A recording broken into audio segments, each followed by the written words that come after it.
വിടുകയാ N Rajan ക്രൂശതിൽ. ആമാര തൂണിൽ തീർത്തു സിംഹാസനം പ്രിയൻ. മുൾമൂടി കിരീടം മോടിയായി ചാർത്തിയോ.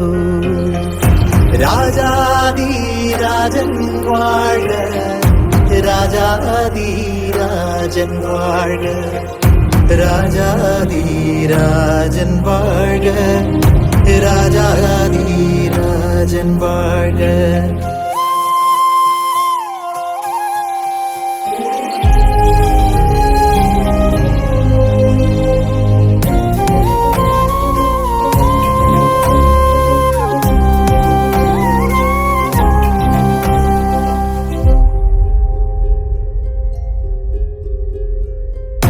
തൂണ് ചേർത്തറ ചോര പാതാരേ ഭൂതലം. പാണിമേലാണികൾ അംശദണ്ഡൊരുക്കി. ചാട്ടവരച്ചു ചേർത്ത ചായങ്ങൾ മേലാകെ പട്ട് വീരിച്ചതാ മേലങ്കി നെയ്യവേ. രാജാധിരാജൻ വാഴ, രാജാധിരാജൻ വാഴ, രാജാധിരാജൻ വാഴ, രാജാധിരാജൻ വാഴ.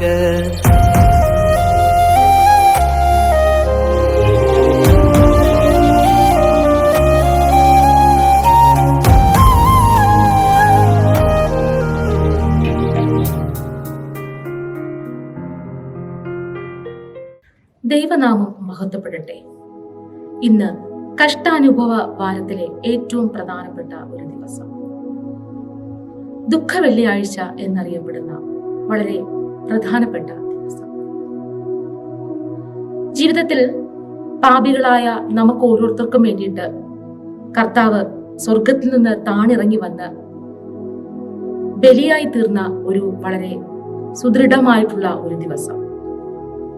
ജീവിതത്തിൽ പലതരത്തിലുള്ള സ്നേഹം നമ്മൾ കണ്ടിട്ടുണ്ടായിരിക്കും, അനുഭവിച്ചിട്ടും ഉണ്ടായിരിക്കും. ഉപാധികളില്ലാത്ത, നിബന്ധനകളില്ലാത്ത വളരെ വലിയൊരു സ്നേഹമാണ് യേശു കർത്താവിന്റെ സ്നേഹമെന്ന് നമുക്ക് കാണാൻ സാധിക്കുന്നുണ്ട്. ആ കുരിശാണ് രക്ഷയെന്നും കുരിശിലാണ് രക്ഷയെന്നും ഉള്ള ഒരു മഹത് ചിന്ത നമ്മിലേക്ക് പകർന്നു നൽകിയ ഒരു സുദിനമാണ് ഇന്നത്തെ സുദിനം. ക്രൂശിന്റെ സ്നേഹവും രക്ഷയും എന്നതാണ് ഈ ഒരു ദിവസത്തിൽ നിങ്ങളിലേക്ക് പകരാനായി ആഗ്രഹിക്കുന്ന ചിന്താവിഷയം. ദൈവപുത്രനായ യേശു കർത്താവ് ലോകത്തിലുള്ള സകല വ്യക്തികൾക്കും വേണ്ടിയിട്ട്, സകല വ്യക്തി ജീവിതങ്ങൾക്കും വേണ്ടിയിട്ട് തന്റെ സ്വന്തം ജീവൻ സമർപ്പിച്ച, സ്വന്തം ജീവൻ ത്യാഗമായി നൽകിയ, സ്വന്തം ജീവൻ സ്നേഹത്തിന് മുന്നിൽ പകർന്നു നൽകിയ ഒരു വിശിഷ്ടമായിട്ടുള്ള ദിനമാണ് ദുഃഖവെള്ളി എന്ന് പറയുന്ന ദിവസം.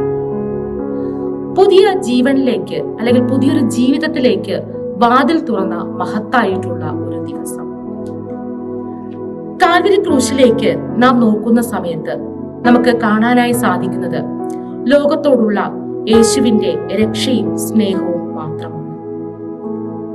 ഗുഡ് ഫ്രൈഡേ, വലിയ വെള്ളിയാഴ്ച, ഹാശാവെള്ളി, ദുഃഖവെള്ളി എന്നെല്ലാം അറിയപ്പെടുന്ന ഇന്നത്തെ ഈ ഒരു സുദിനം, യെരുശലേമിൽ ആരംഭിച്ച യേശു കർത്താവിന്റെ യാത്ര സമാപ്തി കുറിക്കുന്ന ഒരു ദിവസമാണ് ഇന്നത്തെ ഈ ദിവസം. ഈ ഒരു ദിനത്തിൽ കുരിശിലെ സ്നേഹം അല്ലെങ്കിൽ കുരിശിലെ രക്ഷ എങ്ങനെയാണ് നമുക്കൊരു പുതുജീവൻ പകർന്നു നൽകിയത് എന്നുള്ള ചിന്തയാണ് നമ്മൾ അല്പനേരം ചിന്തിക്കുന്നത്.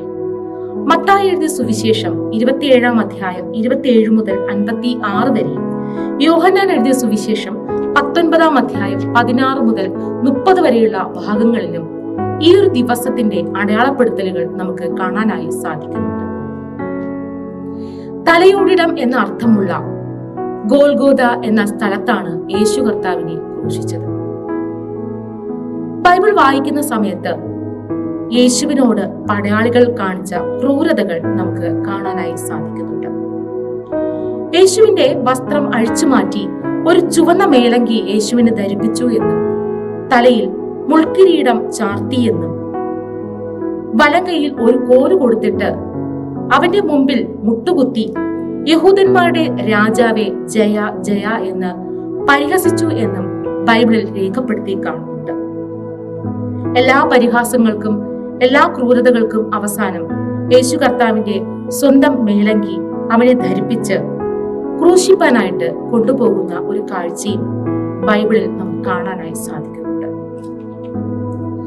ഗോൽഗോഥായിൽ എത്തിച്ചേർന്ന യേശു കർത്താവിന് കുടിക്കാനായിട്ട് കയ്പു നിറഞ്ഞ വീഞ്ഞ് കൊടുത്തുവെന്നും അവന്റെ വസ്ത്രങ്ങൾക്കായി ചീട്ടിട്ട് അവ പകുത്തെടുത്തു എന്നും തിരുവചനത്തിൽ രേഖപ്പെടുന്നുണ്ട്. യഹൂദന്മാരുടെ രാജാവ് എന്ന മേലെഴുത്ത് കുറ്റസംഗതിക്കാർക്ക് ചാർത്തുന്ന ഒരു മേലെഴുത്ത് യേശു കർത്താവിന്റെ തലയിൽ ചാർത്തിയെന്നും 2 കള്ളന്മാരെ വലത്തും ഇടത്തുമായിട്ട് ക്രൂശിച്ചു എന്നും കാണുന്നുണ്ട്. യേശു കർത്താവിനെ പരിഹസിച്ചവർ ധാരാളം പേരുണ്ട്. യേശു കർത്താവിനെ വളരെയേറെ വേദനിപ്പിച്ചവർ ധാരാളം പേരുണ്ട്. യേശുവിന്റെ മുന്നിലൂടെ കടന്നു പോകുന്ന സമയത്ത് ഒരുപാട് പേർ യേശുവിനെ ദുഷിച്ച ഒരു കാഴ്ച നമുക്ക് കാണാൻ സാധിക്കുന്നുണ്ട്. ആദ്യമായിട്ട് നമ്മൾ നോക്കുകയാണെങ്കിൽ ഒരു ദുഷിപ്പ് എന്ന് പറയുന്ന ഇതാണ്: മന്ദിരം പൊളിച്ച് 3 നാളുകൊണ്ട് പണിയുന്നവനെ എന്നുള്ള ഒരു ചിത്രീകരണം. രണ്ടാമതായിട്ട് ദൈവപുത്രനാണെങ്കിൽ നീ ക്രൂശിൽ നിന്ന് ഇറങ്ങി വരിക എന്നുള്ള ഒരു പരീക്ഷണം. ഇസ്രായേലിന്റെ രാജാവാകുന്നുവെങ്കിൽ ക്രൂശിൽ നിന്ന് ഇറങ്ങി വരിക, എന്നാൽ നിന്നെ വിശ്വസിക്കാം എന്നുള്ള ഒരു പരിഹാസം. അടുത്തതായി നോക്കുകയാണെങ്കിൽ യേശുപുത്രനാണ് അല്ലെങ്കിൽ ദൈവപുത്രനാണ് താനെന്ന് യേശു കർത്താവ് പറഞ്ഞു, എങ്കിൽ ദൈവം നിന്നെ രക്ഷിക്കുന്നത് കാണട്ടെ എന്നുള്ള ഒരു ചിത്രീകരണം. ഇപ്രകാരം അവിടെ കൂടി നിന്ന പരീശന്മാരാകട്ടെ, ശാസ്ത്രിമാരാകട്ടെ, മൂപ്പന്മാരാകട്ടെ, എന്തിനേറെ പറയുന്നു, യേശു കർത്താവിന്റെ വലത്തും ഇടത്തും കിടന്ന ആ കള്ളന്മാർ പോലും യേശു കർത്താവിനെ പരിഹസിക്കുന്ന, യേശു കർത്താവിനെ ക്രൂരമായി അധിക്ഷേപിക്കുന്ന ഒരു കാഴ്ചയാണ് നമുക്ക് കാണാനായിട്ട് സാധിക്കുന്നത്. തുടർന്ന് നാം നോക്കുകയാണെങ്കിൽ ഏകദേശം 6 മണി മുതൽ 9 മണി വരെ ദേശത്ത് ഇരുട്ടായിരുന്നു എന്നും ആ സമയത്ത് യേശു കർത്താവ് എന്റെ ദൈവമേ നീ എന്നെ കൈവിട്ടതെന്ത് എന്നർത്ഥമുള്ള ഏലി ഏലി ലമ്മ ശബക്താനി എന്ന് ഉറക്കെ നിലവിളിച്ചതായി രേഖപ്പെടുത്തി കാണുന്നു. ഇത് കേട്ട ഉടനെ അവിടെ കൂടിയിരുന്നവർ വിചാരിച്ചത് യേശു കർത്താവ് തന്നെ രക്ഷിക്കാനായിട്ട് ഏലിയാവിനെ വിളിക്കുന്നു എന്നതായിരുന്നു. ആ സമയത്ത് നിൽക്കാം, യേശു കർത്താവിനെ ഏലിയാവ് വന്ന് രക്ഷിക്കുന്നുണ്ടോ എന്ന് നമുക്ക് നോക്കാം എന്ന് പറഞ്ഞ് അവിടെയും ഒരു പരിഹാസ വാക്ക് ചൊരിയുന്നതായി കാണാൻ സാധിക്കുന്നുണ്ട്. യേശു അവസാനമായിട്ട് ഉറക്കെ നിലവിളിച്ച് തന്റെ പ്രാണനെ വിട്ടു എന്ന് രേഖപ്പെടുത്തുന്നു. എന്താണ് യേശു കർത്താവ് തന്റെ സ്വന്തം പ്രാണനെ വിട്ട സമയത്ത് അവിടെ സംഭവിച്ച അത്ഭുതങ്ങൾ? യേശു മരിച്ച ഉടനെ നടന്ന അത്ഭുത പ്രവൃത്തികൾ മന്ദിരത്തിലെ തിരശ്ശീല മേൽത്തൊട്ട് അടിയോളം 2ആയി ചീന്തിയെന്നും ഭൂമി കുലുങ്ങിയെന്നും പാറകൾ പിളർന്നു എന്നും കല്ലറകൾ തുറന്നു എന്നും രേഖപ്പെടുന്നുണ്ട്. നിദ്ര പ്രാപിച്ച വിശുദ്ധന്മാരുടെ ശരീരങ്ങൾ പലതും ഉയർത്തെഴുന്നേറ്റു. പരീശന്മാരും കൂടെ നിന്നവരും ഇവർ ദൈവപുത്രനാണ്, അതായത് അവിടെ കൂടെ നിന്ന എല്ലാവരും ദൈവപുത്രനാണ് എന്നുള്ള ഒരു ബോധ്യപ്പെടൽ അല്ലെങ്കിൽ ആ ഒരു ചിന്ത അവരുടെ മനസ്സിലേക്ക് കടന്നു വരാനായിട്ട് യേശു കർത്താവിന്റെ മരണം വരെ അവർക്ക് കാത്തിരിക്കേണ്ടതായി വന്നു. ഗലീലയിൽ നിന്ന് വന്ന പല സ്ത്രീകളും യേശുവിനെ അനുഗമിച്ച മഗ്ദലക്കാരത്തി മറിയ, അതുപോലെ തന്നെ യോസയുടെ യാക്കോബിന്റെ അമ്മ മറിയ, ഇവരൊക്കെയും തന്നെ യേശുവിന്റെ എല്ലാ പ്രവൃത്തികളിലും അല്ലെങ്കിൽ യേശു കർത്താവ് അന്ന് അനുഭവിച്ച എല്ലാ പ്രവൃത്തികളുടെയും സാക്ഷികളായിരുന്നു. ഒരു പ്രവചനത്തിന്റെ നിവർത്തീകരണം നമുക്ക് യേശുവിന്റെ ജീവിതത്തിൽ കാണാൻ സാധിക്കുന്നുണ്ട്. യേശുവിന്റെ അസ്ഥികൾ തകർന്നില്ല എന്ന് ബൈബിളിൽ രേഖപ്പെടുത്തുന്നുണ്ട്. കൂടെ ഉണ്ടായിരുന്ന 2 ശിഷ്യന്മാരുടെയും കാലുകൾ ഒടിച്ച ശേഷം യേശുവിന്റെ അരികിലേക്ക് എത്തിച്ചേരുമ്പോൾ യേശു കർത്താവ് മരിച്ചു എന്ന് മനസ്സിലാക്കിയിട്ട് അവന്റെ അസ്ഥികളെ ഒരു ദോഷവും കൂടാതെ അവിടെ കാത്തു സൂക്ഷിക്കുന്നതായിട്ട് കാണാൻ സാധിക്കുന്നുണ്ട്. മാത്രമല്ല മരണത്തിന് കീഴടങ്ങുന്നതിന് മുൻപ് തന്നെ സ്നേഹിച്ചവരെ കരുതിയ ഒരു കർത്താവിനെ നമുക്ക് അവിടെ കാണാൻ സാധിക്കും. യോഹന്നാൻ സുവിശേഷം 19-ാം അധ്യായം 26-27 വചനങ്ങൾ ഇപ്രകാരം കാണുന്നു. യേശു തന്റെ അമ്മയും താൻ സ്നേഹിച്ച ശിഷ്യനും നിൽക്കുന്നത് കണ്ടിട്ട് സ്ത്രീയെ, ഇതാ നിന്റെ മകൻ എന്ന് അമ്മയോട് പറഞ്ഞു.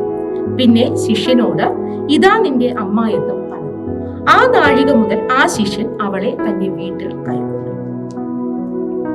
എന്താണ് ഈ ദിവസത്തിന്റെ പ്രത്യേകത?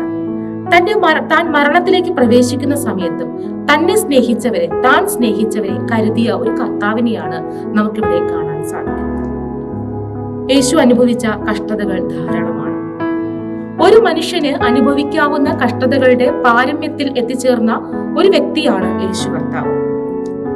ഈ ഭാഗങ്ങൾ വായിക്കുമ്പോൾ നമ്മുടെ ഹൃദയത്തെ മുറിപ്പെടുത്തുന്ന പല ചിന്തകളും പല കാഴ്ചകളും നമുക്ക് കാണാൻ സാധിക്കുന്നുണ്ട്. ഒരു കുറ്റവാളിയെ പോലെ പിടിക്കുന്ന കർത്താവ് 5 ഇടങ്ങളിലായി 6 പ്രാവശ്യം വിസ്തരിക്കപ്പെട്ട തലേരാത്രി. മാത്രമല്ല, മരണശിക്ഷയ്ക്ക് വിധിക്കപ്പെട്ട വ്യക്തിയെ അല്ലെങ്കിൽ ഒരു മനുഷ്യനെ ഉപദ്രവിക്കരുത് എന്നുള്ള ഒരു സാമാന്യ നിയമം പോലും മറന്നാണ് യേശു കർത്താവിനോട് അവർ ഓരോരോ ക്രൂരതകൾ കാട്ടിക്കൂട്ടിയത്. യേശുവിന്റെ തലയിൽ മുൾക്കിരീടം ചാർത്തുകയും ശരീരത്തെ തലങ്ങും വിലങ്ങും അടിച്ച് ഉഴവുചാൽ പോലെ ചീന്തിയതായിട്ടും ബൈബിളിൽ രേഖപ്പെടുത്തുന്നുണ്ട്.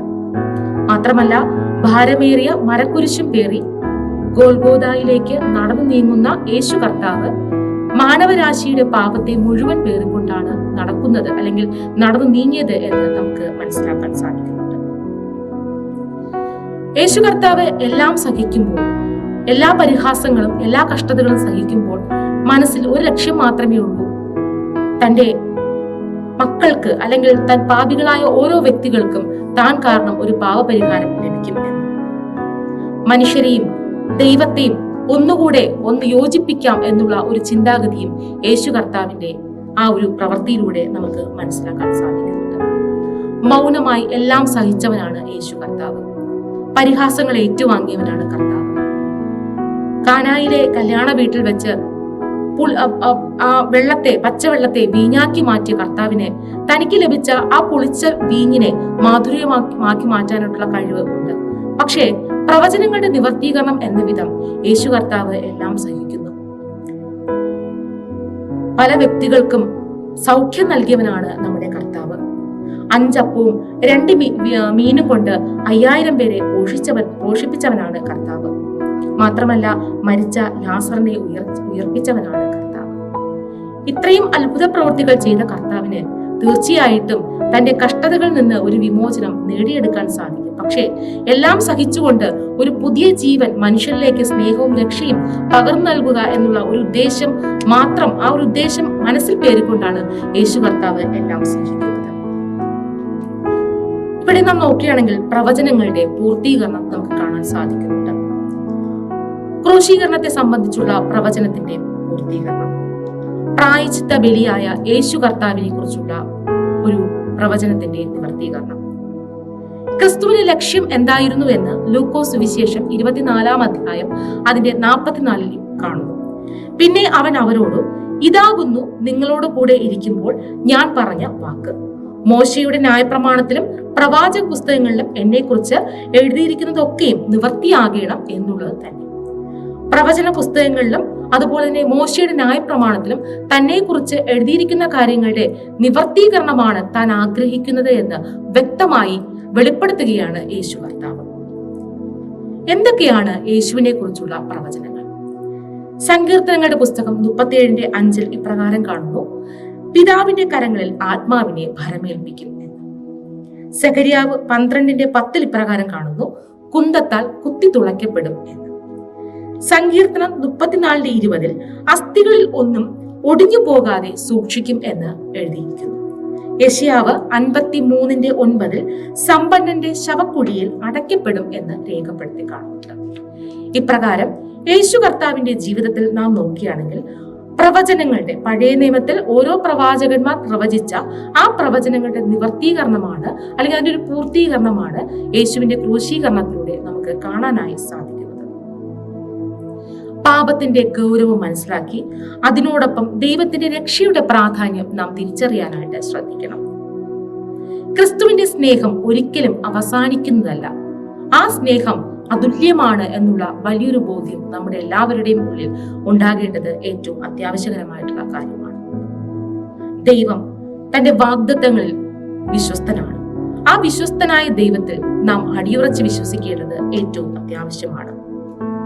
ക്രൂശിലൂടെയും യേശുവിന്റെ രക്തത്തിലൂടെയും നമുക്ക് പകർന്നു നൽകിയ വിലയേറിയ ആ ജീവന്റെ അപ്പം അല്ലെങ്കിൽ ജീവന്റെ ആ ഒരു രക്തം നമ്മിലേക്ക് പകരുമ്പോൾ തീർച്ചയായിട്ടും നമ്മൾ വിശ്വസ്തരായിരിക്കേണ്ടത് അത്യാവശ്യമാണ്. ഈ നല്ലൊരു സുദിനം രക്ഷയുടെയും സ്നേഹത്തിന്റെയും അടയാളപ്പെടുത്തലുകൾ ആകട്ടെ. നമ്മുടെ പല പ്രവൃത്തികളെയും കുറിച്ച് ഉണരുന്ന ഒരു ദിവസമാകട്ടെ ഇന്നത്തെ ദിവസം. ഈ ഒരു ദുഃഖവെള്ളി അല്ലെങ്കിൽ വലിയ ഈ ഒരു വെള്ളി എന്ന് പറഞ്ഞ ഈ ഒരു ദിവസം നമ്മുടെ ജീവിതത്തിൽ ഒരുപാട് മാറ്റങ്ങൾ വരുത്തുവാൻ, ക്രൂശിലെ രക്ഷയും സ്നേഹവും നമ്മൾ തിരിച്ചറിയുവാൻ, ആ സ്നേഹത്തിൽ ആ രക്ഷയിൽ ഊന്നി നിന്നുകൊണ്ട് മുന്നേറുവാൻ സർവശക്തനായ ദൈവം നമ്മെ ഓരോരുത്തരെയും സമർത്ഥമായി അനുഗ്രഹിക്കുമാറാകട്ടെ.